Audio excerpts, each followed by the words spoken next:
மதுரை 18ஆம் படி கருப்பின் வரலாறு. அந்த 18ஆம் படி கோவில்ல இருக்கிற அந்த 18 படிகளும் படிகள் கிடையாது. மாந்திரிக செய்கிற மந்திரவாதிகளின் ஜீவ சமாதி அது. அதுக்கு மேல நான் 18ஆம் படியான் கருப்பு உட்கார்ந்திருப்பாரு. இந்த 18ஆம் படி கருப்பு மதுரையில எப்படி உருவானாரு?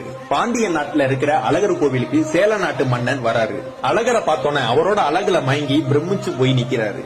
இந்த அழகரை எப்படியாச்சும் கடத்தி நம்ம நாட்டுக்கு கொண்டு வரணும்னு எவ்வளவோ திட்டம் போடுறாரு. அந்த சேல நாட்டுல உள்ளவங்க சொல்றாங்க அது ஒரு சக்தி வாய்ந்த சிலை, அது அவ்வளவு சீக்கிரம் கொண்டு வர முடியாதுன்னு. எப்படியாவது அந்த சிலையை எடுத்துட்டு வந்துடணும்னு 18 மந்திரவாதிகளை ஏற்பாடு பண்றாரு சேல நாட்டு அரசர். அந்த மந்திரவாதிகளும் சொல்றாங்க அந்த கடவுள் ரொம்ப சக்தி வாய்ந்தவர், மாந்திரிகம் தாந்திரிகம்லாம் செஞ்சுதான் அந்த சிலையை கட்டுப்படுத்தி எங்களால கொண்டு வர முடியும்னு சொல்றாங்க.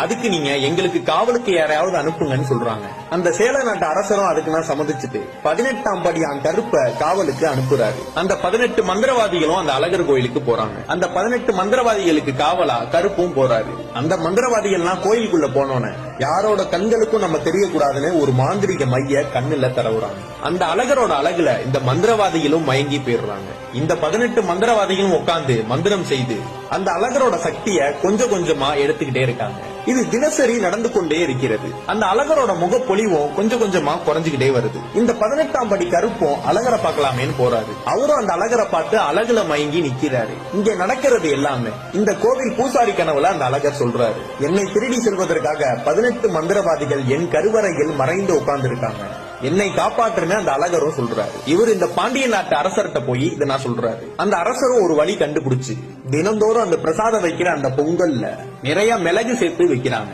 அதெல்லாம் சாப்பிட்ட அந்த 18 மந்திரவாதிகளுக்கும் மிளகோட காட்டத்தினால அவங்க கண்ணுல பூசின அந்த மையினா அழிஞ்சு அவங்களோட உருவனா தெரிய ஆரம்பிக்குது. அந்த 18 மந்திரவாதிகளும் அந்த ஊர் மக்கள் கண்களுக்கு தெரிய ஆரம்பிச்சிட்டாங்க. அந்த மந்திரவாதிகள் இந்த அழகரை எங்கள் நாட்டுக்கு கடத்த வந்தது உண்மைதான், ஆனா அந்த அழகரை பார்த்து அவரோட அழகுல மயங்கினதும் உண்மைதான். அந்த 18ஆம் படியான் கருப்பும் வெளியில வராரு. எனக்கு இங்க இருந்து சேல தேசம் போக விருப்பம் இல்ல, அதனால இந்த கல்லழகருக்கு நான் காவலா இருக்கேன்னு சொல்றாரு. இந்த 18 மந்திரவாதிகளும் நாங்கள் எல்லாரும் செய்தது தவறுன்னு சொல்லி எந்த அழகரை நாங்கள் கடத்த சென்றோமோ அந்த அழகருக்கு காவலா நாங்க இருக்கோம், அந்த பொறுப்பை எங்களுக்கு கொடுங்கன்னு சொல்றாங்க. அதை இவங்க பிறவி பயனா எடுத்துக்கிட்டு அந்த அழகரை காக்குறாங்க.